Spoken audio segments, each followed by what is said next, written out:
تو میرے بھائیوں اس کے اندر 8 خوبیاں پائی جائیں گی. کون کون سی؟ کم بولے گا. دوسری مستقبل کی فیوچر کی باتیں بتائے گا. تیسری چیز گیانی ہوگا. گیانی. اللہ کے رسول صلی اللہ علیہ وسلم کو تو ان پڑھ کہا جاتا ہے، امی، اور مہابھارت کہہ رہی ہے وہ گیانی ہوں گے. اس میں کوئی شک نہیں کہ اللہ کے رسول صلی اللہ علیہ وسلم ان پڑھ تھے اس معنی میں کہ آپ کو دنیا میں کسی نے پڑھایا نہیں تھا، آپ کا کوئی استاذ نہیں تھا. جب آپ کو یہ کہا جائے کہ امی تھے تو اس کا 2 معنی ہے. ایک معنی تو یہ تھا، اس کا ایک معنی یہ ہے آپ امی تھے نہیں ان پڑھ. اس کا معنی یہ ہوگا کہ آپ کو دنیا میں کسی نے پڑھایا نہیں. لیکن ان پڑھ کا مطلب یہ نہیں ہے، نعوذ باللہ. ان پڑھ کی 2 قسمیں ہوتی ہیں. ایک تو یہ ہوتا ہے کہ وہ ان پڑھ ہے بیچارہ، جانتا پڑھا نہیں ہے، اس کو اس کے ماں باپ نے پڑھایا نہیں. لیکن وہ جاہل نہیں ہے، وہ بھائی عقل مندی کی باتیں کرتا ہے، شعور کی باتیں کرتا ہے، اچھا بزنس بھی چلا رہا ہے اور قاعدے سے بیٹھتا بھی ہے، قاعدے سے بات بھی کرتا ہے. تو لوگ کیا کہتے ہیں؟ پڑھا لکھا ضرور نہیں ہے لیکن قاعدے کا ہے، تمیز کا ہے. اور ایک ان پڑھ وہ ہوتا ہے جس کو اس کے ماں باپ نے پڑھایا نہیں اور ساتھ میں اس کو ماحول بھی غلط ملا. کھڑے ہو کے پیشاب کرتا ہوا جا رہا نالی میں. ایک دو بچے ہم بتائیں گے نہیں کہاں کے، اوپر چھت پہ کھڑے ہو کے دیکھتا کوئی آدمی گزر رہا، وہیں سے انہوں نے چڈی اتاری، پیشاب کر دیا، اس کے سر پہ گر رہا. ہم لوگوں کے ساتھ ایسا ہو چکا ہے. تو ایک یہ ہوتا ہے کہ پڑھایا نہیں ماں باپ نے، دوسرا ان پڑھ بھی بنایا. اللہ کے رسول صلی اللہ علیہ وسلم اس معنی میں ان پڑھ تھے کہ دنیا میں کسی نے آپ کو پڑھایا نہیں. لیکن اللہ کے رسول صلی اللہ علیہ وسلم بہت بڑے عالم تھے. آپ سے بڑا عالم کوئی تھا ہی نہیں. جب یہ کہا جائے کہ عالم تھے تو پھر پڑھانے والا کون؟ تو اس کا معنی یہ ہوگا کہ اللہ کے رسول صلی اللہ علیہ وسلم کو اللہ نے پڑھایا. اور جس کو اللہ نے پڑھایا ہو اس سے بڑا کوئی عالم ہو سکتا ہے؟ نہیں. ان پڑھ تھے، دنیا میں کسی نے نہیں پڑھایا، لیکن آپ سے بڑا کوئی عالم نہیں تھا. کیوں؟ کیونکہ اللہ نے پڑھایا. اور خود اللہ تعالیٰ نے فرمایا، سورہ اعلیٰ پڑھیے، سورۃ الاعلیٰ پڑھیے، اور دیکھیے کیا کہا، سَنُقْرِئُكَ فَلَا تَنْسَى. سَنُقْرِئُكَ فَلَا تَنْسَى. آئے محمد صلی اللہ علیہ وسلم، ہم آپ کو ایسا پڑھائیں گے کہ آپ بھولیں گے نہیں. کیا کہا اللہ نے؟ ہم آپ کو ایسا پڑھائیں گے کہ آپ بھولیں گے نہیں. تو اللہ نے کیا کہا؟ ہم پڑھائیں گے. تو کس نے پڑھایا نبی کو؟ اللہ نے. اور انسان کو جب پڑھاتا ہے تو اس کا پڑھایا ہوا سبق انسان کو یاد بھی رہتا ہے اور بھول بھی جاتا ہے. مثلا ہمیں ہمارے استاذ نے 20 سال پہلے کیا پڑھایا، آج آدھا یاد ہے، آدھا یاد نہیں ہے. ہم آپ کو کیا پڑھا رہے ہیں ابھی، اور 1 گھنٹہ 1.5 گھنٹہ 2 گھنٹہ بولنے کے بعد آپ سے پوچھیں ہم نے کیا پڑھایا آپ کو، تو آپ کو بہت سی باتیں یاد ہوں گی اور بہت سی بھول جائیں گے. بہت سی آپ باتیں بھول چکے ہوں، کیونکہ انسان کو جب پڑھاتا ہے تو پڑھانے والا بھی بھول جاتا ہے اور جس کو پڑھایا گیا ہے وہ بھی بہت سی باتیں بھول جاتا ہے. لیکن جب اللہ کسی بندے کو پڑھاتا ہے تو اللہ تو بھول ہی نہیں سکتا، اور اللہ کا پڑھایا ہوا بندہ بھی اس سبق کو کبھی بھولا نہیں سکتا. سَنُقْرِئُكَ فَلَا تَنْسَى. اے نبی ہم آپ کو ایسا پڑھائیں گے کہ آپ بھولیں گے نہیں. اللہ کے نبی کو جب ان پڑھ کہا جائے تو اس کا مطلب یہ ہوا کہ کسی انسان نے نبی کو نہیں پڑھایا. لیکن جب یہ کہا جائے کہ اللہ کے نبی سے بڑا کوئی عالم نہیں، تو اس کا مطلب یہ ہے کہ اللہ کے نبی کو اللہ تعالیٰ نے پڑھایا، اور جس کو اللہ پڑھائے اس سے بڑا گیانی کوئی ہو سکتا ہے؟ نہیں. تو اللہ کے رسول کو کیا کہا گیا؟ تیسری صفت کہ وہ بہت بڑے گیانی ہوں گے. کیوں گیانی ہوں گے؟ کیونکہ جس کو اس کا رب پڑھائے اس سے بڑا گیان کس کے پاس ہو سکتا ہے؟ کس کے پاس؟ اور آج دیکھ لیجئے میڈیکل سائنس بھی آج محتاج ہے محمد رسول اللہ کی تعلیم. یہ 1400 سال پہلے بتایا تھا نا مسواک کرو، آج میڈیکل سائنس بتلا رہی ہے کولگیٹ کرنے کے نقصان کیا ہے اور نیم کی یا پیپل کی مسواک کرنے کے فائدے کیا ہیں. آج میڈیکل سائنس بتلا رہی ہے. یہ ٹیشو پیپر ہوتے ہیں نا جو آپ اس میں چلے جائیے فلائٹ کے اندر، پلین کے اندر، تو یہ بہت سے رکھے ہوئے ملیں گے، اور ان کے ٹوائلٹ میں چلے جائیے تو یہی سب ملیں گے آپ کو. اٹھائیے اور لیٹرین کرنے کے بعد پوچھ کے وہی پھینک دیجیے. زمانہ کل تک ہنس رہا تھا. اللہ کے رسول صلی اللہ علیہ وسلم نے کہا تھا کہ جب تم استنجا کرنے جاؤ تو مٹی کے 3 ڈھیلے استعمال کر لو, 3 سے کم ڈھیلے استعمال نہیں ہونا چاہیے. مٹی کے ڈھیلوں پر ہنستے تھے لوگ. کیا محمد صاحب نے مٹی کے ڈھیلے ارے پانی نہیں تھا, مٹی کے ڈھیلے بتا رہے ہیں. آج اسی میڈیکل سائنس نے یہ بتا دیا کہ مٹی کے ڈھیلے جراثیم کو, کیڑوں کو, گندے کیڑوں کو اور خطرناک کیڑوں کو مارنے میں زیادہ صلاحیت رکھتے ہیں اور گندگی کو جذب کرنے کی زیادہ صلاحیت رکھتے ہیں. آپ دیکھ لیجئے بہت سے برتنوں کو جب آپ صاف کریں, سرف سے صاف کرنے کے بعد, رن صابن سے صاف کرنے کے بعد بھی چکناہٹ باقی رہ جاتی ہے تو پھر اس کو مٹی لا کر صاف کیا جاتا ہے اور مٹی سے اس چکناہٹ کو دور کیا جاتا ہے, کیونکہ مٹی کے اندر جراثیم کو مارنے کی زیادہ صلاحیت موجود ہے. آج کی میڈیکل سائنس نے اس کو بتا دیا. محمد رسول اللہ صلی اللہ علیہ وسلم سے بڑھ کر کوئی گیانی ہوگا؟ میڈیکل سائنس بتا رہی ہے. ناک میں پانی ڈالو وضو بناتے وقت, چڑھاؤ. جب روزے سے ہو تو زیادہ مت کھینچو, حلق میں چلا جائے گا, اور جب روزے سے نہ ہو تو کھینچو. آج میڈیکل سائنس بتاتی. بابا رام دیو پوچھو کیا زکام جس کو ہو گیا ہو, یہاں سے پانی ڈالو, یہاں سے نکالو, یہاں سے ڈالو, یہاں سے نکالو. آج بتا رہے 1400 سال پہلے محمد رسول اللہ صلی اللہ علیہ وسلم نے بتا دیا. اور بابا رام دیو تو وہ بتاتا ہے کہ جس کی ناک نہ نکلتی اور نکل جائے, اوم بلوم کرو, ایسے کرو, پہلے ہی پکڑو, کھینچو اندر, اب یہ پکڑ لو اور پھر باہر نکالو, جس کی نہ نکلتی وہ باہر آ جائے. اللہ کے رسول نے مستقل علاج بتایا. گیانی تھے. تیسری چیز ہو گئی وہ گیانی ہوں گے, اور چوتھی چیز شروطو گیانی ہوں گے. اللہ کے نبی یہ باتیں اپنی طرف سے نہیں کہیں گے.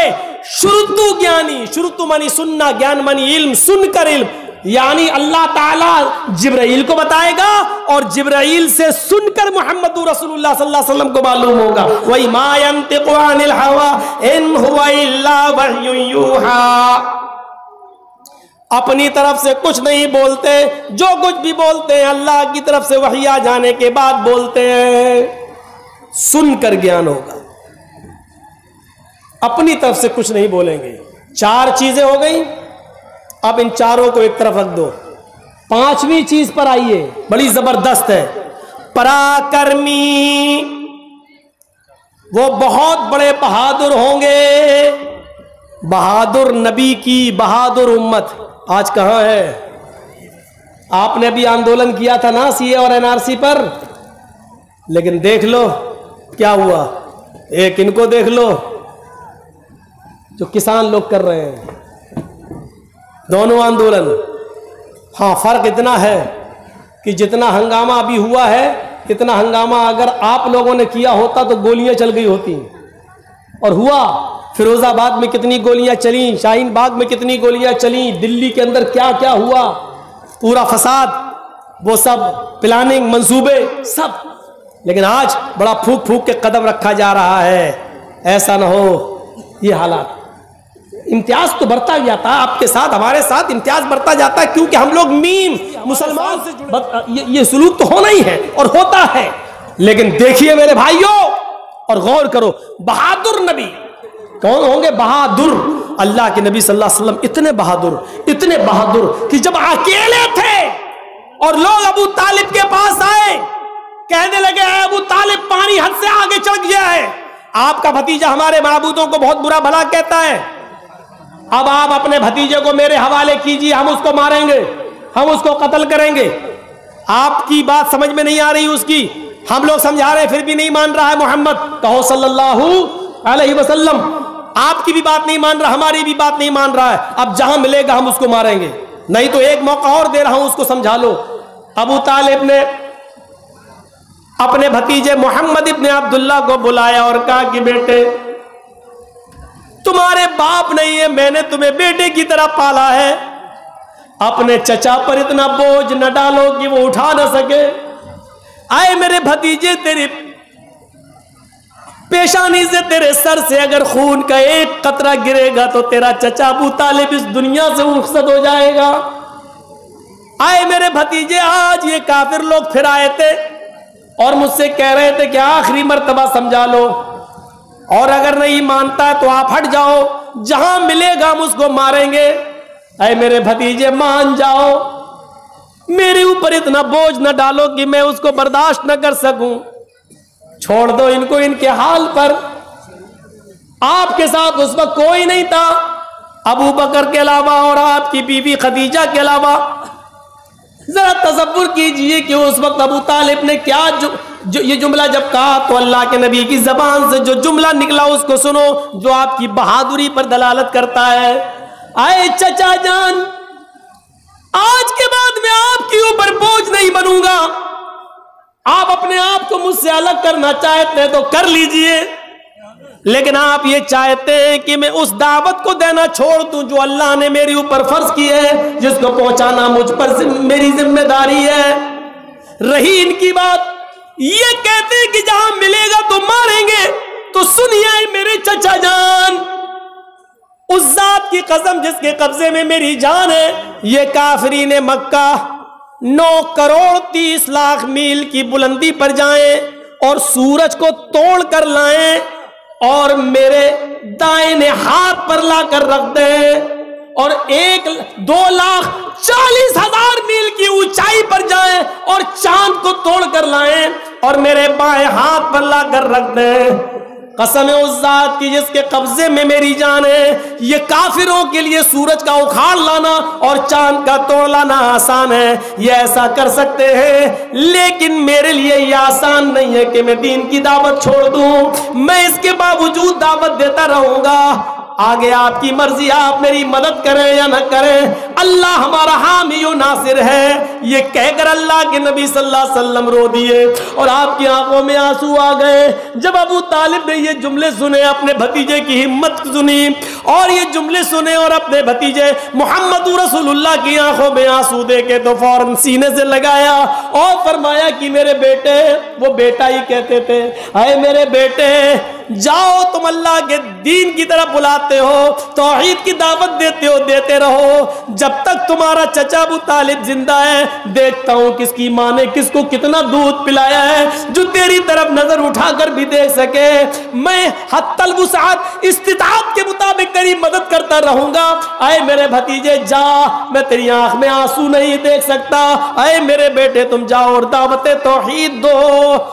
آپ کے یہ جملے، یہ سورج لے آئیں، چاند توڑ لائیں، دائیں بائیں ہاتھ پر رکھ دیں، پھر بھی میں نہیں مانوں گا، آپ کی بہادری کی طرف اشارہ کرتا ہے۔ یہ بہادری تھی، پراکرمی، وہ بڑا بہادر ہوگا۔ ایک مرتبہ اللہ کے نبی بازار کا سفر کر رہے ہیں، راستے میں ایک مقابلہ ہو رہا ہے کشتی کا، دنگل، ہم لوگوں کے یہاں پر بھی ہوتے ہیں نا دنگل، کشتی لڑی جاتی ہے، دنگل ہو رہا ہے۔ دنگل کا بڑا شوق تھا اس زمانے میں، دیکھنے لگے دنگل۔ اس میں ایک پہلوان تھا جس کا نام تھا رکانہ، اس کو کوئی نہیں ہرا پاتا تھا۔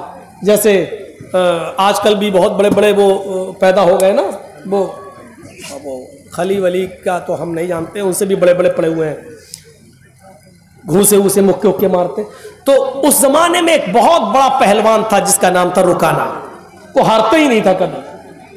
تو اس کا مقابلہ چل رہا تھا اور وہ سب کو اٹھا اٹھا کے پٹکتا جا رہا تھا۔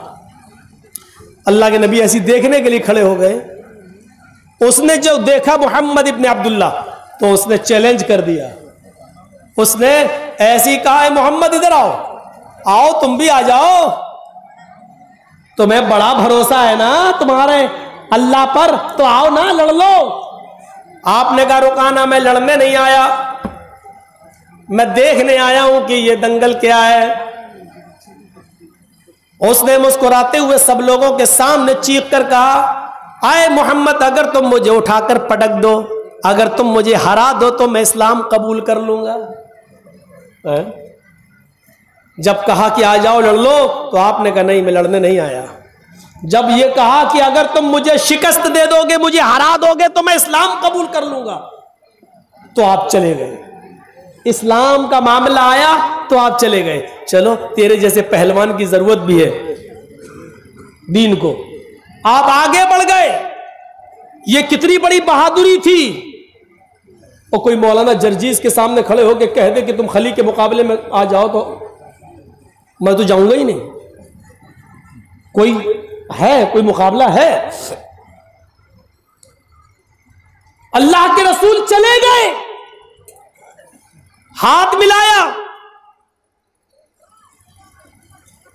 شروع ہو گیا معاملہ.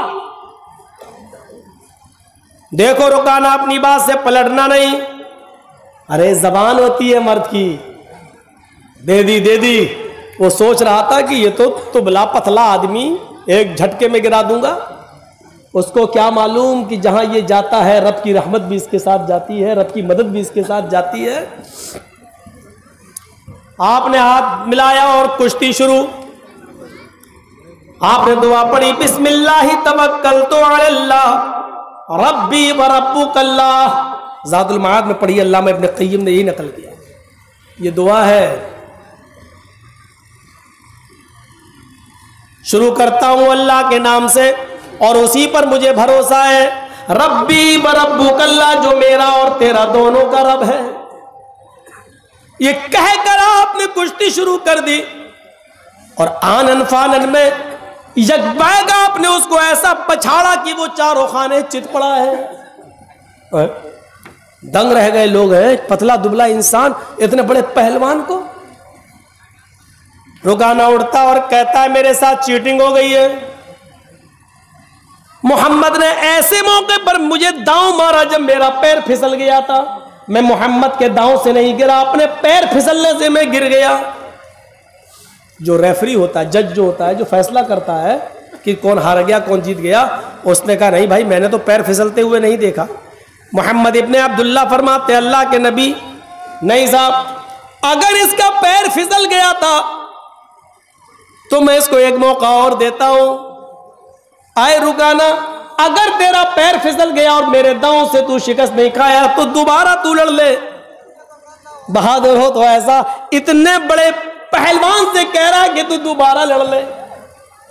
اس نے دوبارہ لڑنا شروع کیا اور آپ نے آنن فانن یکدم اس کو پھر شکست دے دی, اس کو گرا دیا. فیصلہ ہوتا جیت گئے. رکانا سے کہا گیا اے رکانا اپنی ہار شکست تسلیم کرتے ہو؟ اس نے کہا ہاں ہار تسلیم کرتا ہوں, لیکن حقیقت یہ کہ میں ہارا نہیں ہوں. کہا پھر کیا بات ہے؟ کہا میں کہوں گا تو تم غلط مانو گے.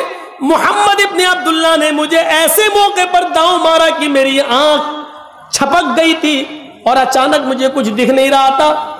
جیسی میری آنکھ چھپکی اور انہوں نے مجھے جو ہے داؤں مار دیا اور میں دیکھ نہیں پایا. ویسے آپ کی مرضی. جج نے کہا نہیں, یہ کشتی تو محمد ابن عبداللہ جیت گئے, لیکن اللہ کے نبی صلی اللہ علیہ وسلم نے فرمایا آئے رکانا, اگر تیری آنکھ چھپک گئی تھی اور میرا داؤں اس وقت تیرے اوپر چلا تو ٹھیک ہے, اس کشتی کو بھی ریجیکٹ کر دیتے ہیں, تو تیسری بار لڑ لے. تیسری بار بھی ہم کشتی لڑ لیتے ہیں, لیکن یہ ہماری اور تمہارے درمیان آخری ہوگی. اس کے بعد آنکھ تمہاری چھپکے یا میری, پیر تمہارا پھسلے یا میرا, اس کو آخری مانا جائے گا اور یہی ہار جیت کا فیصلہ ہوگا. کہا ٹھیک ہے. تیسری بار بھی کشتی ہوئی اور آنن فانن اللہ کے نبی نے زیادہ وقت نہیں لگایا اور رکانا کو اٹھا کر پٹک دیا. رکانا بھرے عام مجمع میں تسلیم کرتا اب میں ہار گیا ہوں. ایوارڈ کے مستحق محمد ابن عبداللہ ہیں. ایوارڈ لایا جا رہا ہے. اس زمانے میں جو ٹرافی دی جاتی تھی جیتنے والے کو, چیمپئن کی, ڈسٹرکٹ چیمپئن کی, وہ ٹرافی بڑی اہمیت رکھتی تھی. وہ ٹرافی محمد ابن عبداللہ کو دی جا رہی ہے, لیجئے. اللہ کے نبی فرماتے ہیں اے رکانا, تم نے لوگوں کے درمیان یہ وعدہ کیا تھا کہ اگر تم مجھے اٹھا کر پٹک دو گے تو میں اسلام قبول کر لوں گا. مجھے اس ٹرافی کی ضرورت نہیں ہے. بھرے مجمع میں تم کلمہ پڑھو, اشہد ان لا الہ الا اللہ و اشہد ان محمدن عبدہ و رسولہ. اے رکانا تمہارا کلمہ پڑھ لینا ہی میرے لیے سب سے بڑا ایوارڈ ہوگا. رکانا مسکرا کر کہتا ہے اے محمد ٹرافی اٹھا اور چلتا بن. تو نے مجھے اتنا بڑا سچا کیسے سمجھ لیا تھا؟ ارے میں تو اب تک دھوکے ہی سے جیتتا آیا اور آج بھی دھوکے سے جیتنا چاہتا تھا, لیکن آپ کے آگے میری چلی نہیں ہے. میں پہلی مرتبہ آپ نے مجھے اٹھا کر شکست دی, پٹکا, اور میں نے کہا میرا پیر پھسل گیا تھا.